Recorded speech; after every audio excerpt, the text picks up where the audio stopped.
Rule 8 Action to avoid collision A.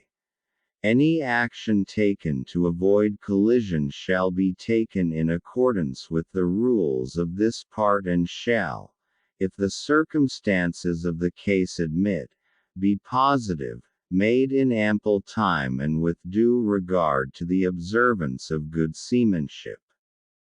B. Any alteration of course and/or speed to avoid collision shall, if the circumstances of the case admit, be large enough to be readily apparent to another vessel observing visually or by radar. A succession of small alterations of course and/or speed should be avoided. C.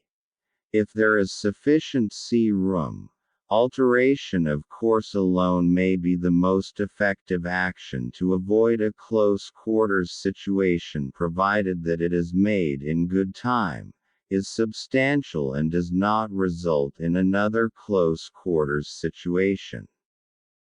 D. Action taken to avoid collision with another vessel shall be such as to result in passing at a safe distance. The effectiveness of the action shall be carefully checked until the other vessel is finally passed and clear. E.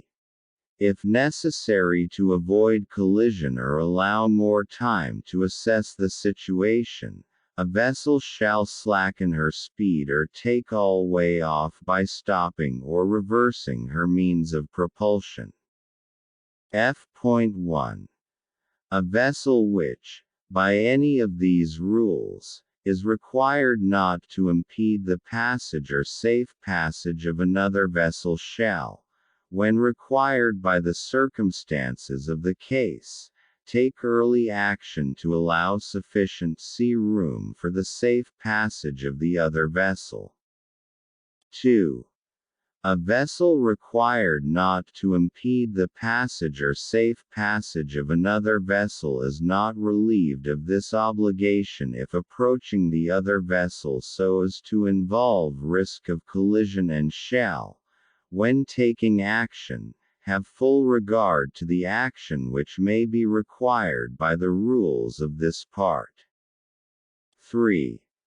A vessel the passage of which is not to be impeded remains fully obliged to comply with the rules of this part when the two vessels are approaching one another so as to involve risk of collision.